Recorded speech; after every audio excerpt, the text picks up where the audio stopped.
അക്ഷരനഗരിക്ക് അഭിമാനമായി അക്ഷരം മ്യൂസിയം ഒരുങ്ങുന്നു. സാഹിത്യ പ്രവർത്തക സഹകരണ സംഘത്തിന്റെ ഉടമസ്ഥതയിലുള്ള കോട്ടയം നാട്ടകത്താണ് മ്യൂസിയത്തിന്റെ നിർമ്മാണം അവസാന ഘട്ടത്തിലെത്തിയിരിക്കുന്നത്. അക്ഷരോൽപത്തിയുടെ ചരിത്രമറിയാൻ ഇനി കോട്ടയത്തെത്തിയാൽ മതിയെന്ന് മന്ത്രി വി.എൻ. വാസവൻ പറഞ്ഞു. കേരള സർക്കാരിന്റെ സാമ്പത്തിക സഹായത്തോടെ സഹകരണ വകുപ്പിന്റെ നേതൃത്വത്തിലാണ് അക്ഷര മ്യൂസിയം ഒരുങ്ങുന്നത്. ഭാഷയുടെ ഉൽപ്പത്തി മുതൽ മലയാള ഭാഷയുടെ സമകാലിക മുഖം വരെ അടയാളപ്പെടുത്തുന്ന വിവിധ ഗ്യാലറികളാണ് ആദ്യഘട്ടത്തിൽ. 20,000 ചതുരശ്ര അടിയിലാണ് മ്യൂസിയം നിർമ്മിക്കുന്നത്.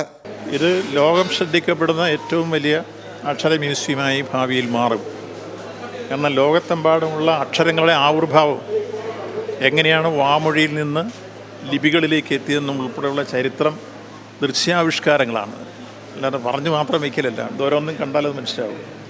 അവിടെ കണ്ട സ്റ്റോണിൽ കാണുന്ന കാര്യങ്ങളൊക്കെ തന്നെ എങ്ങനെയാണ് അക്ഷരങ്ങളിലേക്ക് ഉള്ള പരിവർത്തനം, ആ പരിണാമം മുഴുവൻ പൂർണ്ണമായി ഒരു ഭാഷാസ്നേഹിക്ക് അല്ലെങ്കിൽ സാഹിത്യ ലോകത്തിന് അല്ലെങ്കിൽ ഒരു അക്ഷരപ്രേമിക്ക് മനസ്സിലാക്കാൻ കഴിയുന്ന എല്ലാ ഉള്ളടക്കങ്ങളും ഇതിൽ ചിത്രീകരിക്കുകയാണ്. അങ്ങനെ ഒരു സംഭവം യഥാർത്ഥത്തിൽ ഇന്ത്യയിൽ വേറെ എവിടെയുമില്ല.